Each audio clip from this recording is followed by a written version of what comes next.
এই একটা হলো আমাদেরকে নিষিদ্ধ করলো, যে নিষিদ্ধ মানে আমাদের তারা কোনো কারণে নেবে না, জাতীয় পার্টিকে বাদ দিল।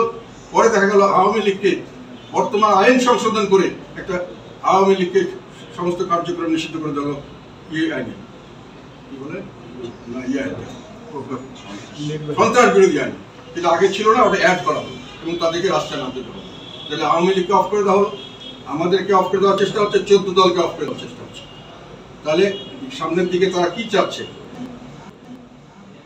সামনের দিকে তারা একটি নির্বাচন চাচ্ছে যেখানে তাদের মতবাদের লোকই সরকারি দল এবং আধা সরকারি দল বা এই ধরনের কিছু, যেটা শেখ হাসিনা করতে চাচ্ছে, তারা ওই দিকেই নির্বাচনটাকে নিয়ে যেতে চাচ্ছে।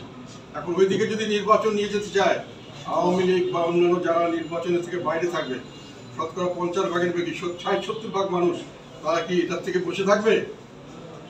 তারা নিশ্চয়ই এটা প্রতিবাদ করবে, তারা নিশ্চয়ই এটাকে বানচাল করার চেষ্টা করবে। কাজে আগামী যে নির্বাচন ওরা ফেব্রুয়ারি করতে চাচ্ছেন, এটা একটা গৃহযুদ্ধের দিকে দেশকে নিয়ে যাবে। যেহেতু প্রচুর এটা নির্বাচনকালীন সময় থেকে শুরু করে আগে থেকে এখন থেকে শুরু করে এটার বিপক্ষে মানুষ অবস্থান নেবে এবং নির্বাচন হয়ে নির্বাচনের সময় বিপক্ষে অবস্থান নেবে, নির্বাচনের পরবর্তীতেও এর বিপক্ষে অবস্থান নেব।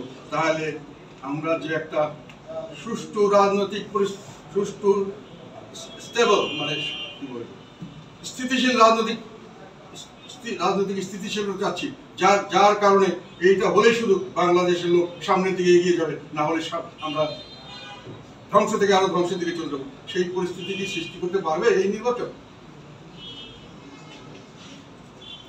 সেই কারণে আমি মনে করি যে বাংলাদেশকে একটা গৃহযুদ্ধের দিকে নিয়ে যাওয়ার ব্যাপারে বর্তমান অন্তর্বর্তীকালীন সরকার এবং তার সঙ্গে যারা জড়িত এবং বিভিন্নভাবে তাদেরকে সহায়তা করছেন, তারা সবাই এর দায়িত্ব এড়াতে পারেন না।